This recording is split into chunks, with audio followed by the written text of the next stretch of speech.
But the killings are in the book are in America. But I'm finding places with similar names to places in the UK. You're watching the Spotlight Network, starring Hollywood's newsman, Logan Crawford. They now believe a single member. He works with TV and film legends.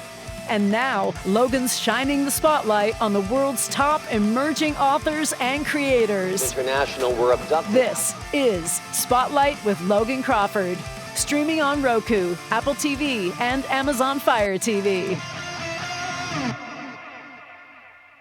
I'm Logan Crawford, and right now on the Spotlight Network, we're diving into a gripping, eerie, and unforgettable survival thriller. It is called Don't Go Out There.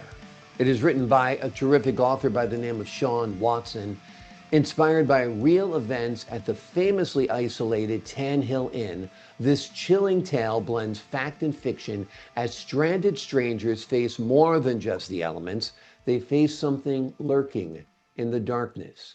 This is a must-read for fans of horror, suspense, and survival stories that'll keep you turning the pages until the lights go out.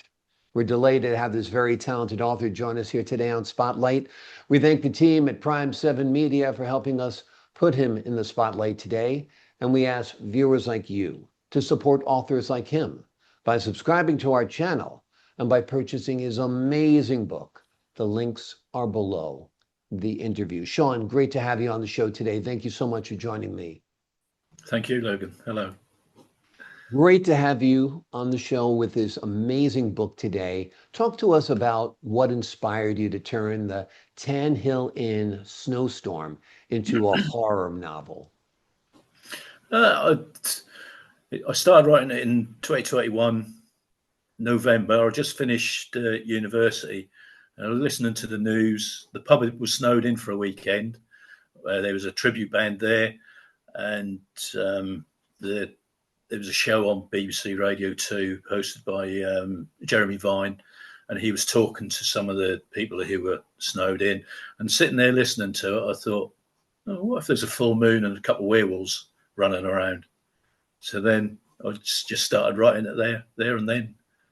Wonderful. For the folks at home who don't know what happened at the Tan Hill Inn back in 2021, briefly acquaint them with the situation.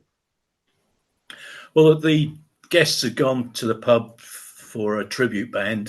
There was an Oasis tribute band, and there was heavy snow. The Tan Hill Inn is on the Yorkshire Dales, in the middle of nowhere, no buildings close by, and it's famously secluded. Yeah. Campsite and what have you. And the weather turned and they were snowed in. Amazing. Not a bad place to be snowed in. If you got to be snowed in a pub. They've got lots of drink, hopefully some food, and other people around. So in some ways, there must have been a kind of a fun, thrilling adventure, but I love the twist you took with this. Now, this book is part of a series. Tell us a little bit about that aspect of it all. The series there starts at the Tan Hill Inn. Werewolves there. There's like two, Tanya and Karl. Karl's a twin Texan. His brother's stuck in London in a hospital. He had an accident as he left Heathrow Airport, so he's stuck there. His brother's gone ahead because there's a tribute band at the pub this particular weekend that Karl wanted to see and liked, the ska music, sort of music I grew up with, so I put that in there. And it grows from that. Sort of a couple of months or a month after that, Brad has gone to find his brother. His brother was attacked by, well, you think he's attacked by Tanya. So he's gone to find his brother. He hasn't heard from him for a month. So he's out of hospital and he's gone to find his brother with the nurse who looked after him, who's now his girlfriend, Lucy. And this is when the weekend when they're snowed in. There's a lot of guests there. There's a tribute band there, which I invented myself, called the Immature Graduates, me being a mature student myself. There's a few killings. These werewolves dispatch some of the guests and some of the staff. At the end of the book, they escape. They escape to France. And the second book is where you find. Second book is Don't Go Out There, the truth, and you find out why the people in the first book were killed. And you realise that actually the werewolves are the good guys. So that's where I've gone with the series. They're vigilantes. They have a sixth sense where they can, if they brush against someone or see someone, they can sense what they've done in their past, who they've killed or tortured, so to speak, and then they're driven to dispatch that person. Yeah. Very, very cool. I love those unique twists that you don't expect, that they come out of left field seemingly, but then they make sense when you focus in on it a little bit more. And I think it's terrific, and what makes these stories very, very unique. Now, talk to us a little bit about a new book you're working on. I think it has to do with serial killers. Tell us about that. Well, I was walking down to my local pub and I had this idea about an author who, it's not an autobiography, who's a serial killer. So what he's done, he's had a bad childhood due to his father, who was English lorry driver, working in America. The author's American. He's become wealthy, and about 4 times a year he comes to Europe for a holiday, and he's actually committing the crime based around his childhood and how his father treated his mother. So he's the first chapter. A wallet is found with dead body in Guernsey, and that wallet belongs to a lorry driver whose lorry was broken into in the ferry port in France. So obviously the detectives in Guernsey are right. They try to find who's done it. He's basically killing them, taking them over to somewhere in England, dispatching the body, then going back to France or Netherlands, somewhere close for a ferry to take you across. He's then writing the chapter of his book and then going back to the USA, sharing his updated book with his agent, and the book sort of grows like that. So but the killings are in the book are in America, but I'm finding places with similar names to places in the UK where he's doing this, or in the chap in the book is doing this. Very cool. Yes, very cool. I love the parallels.